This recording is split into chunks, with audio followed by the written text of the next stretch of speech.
Donc il est là, il parle à 2 à l'heure pour dire des banalités.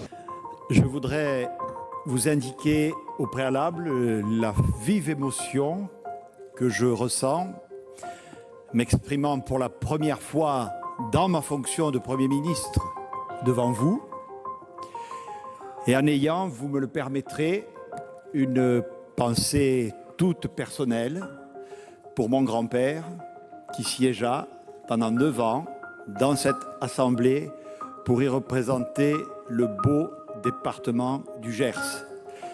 Sans doute, merci, sans doute n'est-il pas complètement étranger au goût pour le service de la République qui n'a jamais cessé de m'animer. Et puis après, bon, c'est assez pénible à supporter, quoi.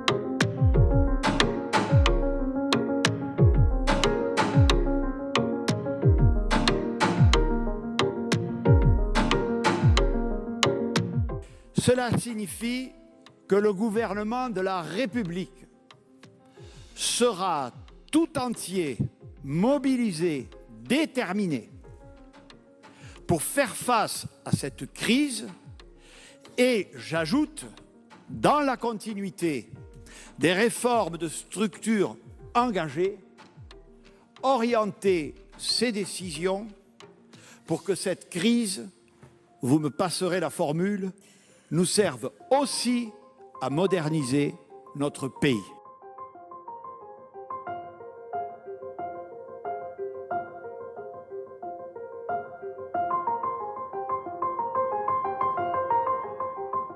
Aujourd'hui, quand on a envie d'aider les soignants, on peut, et c'est un geste assez remarquable, les applaudir à 20h le soir sur son balcon.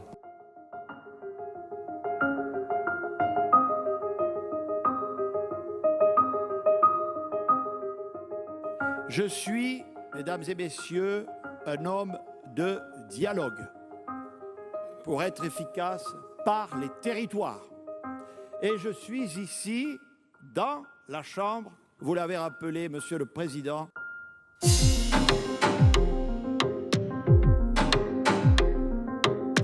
Qui sera un gouvernement de combat, qui sera un gouvernement tourné vers l'efficacité, qui sera un gouvernement de dialogue, qui sera un gouvernement des territoires.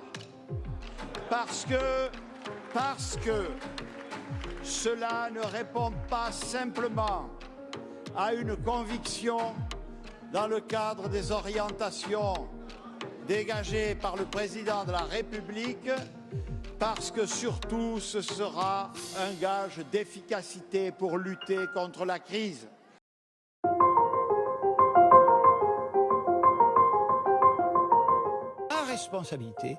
Ma responsabilité, avoir une vision globale des sujets. Avoir une vision globale des sujets. Essentiel. La crise. Eh ben oui. La crise, non mais...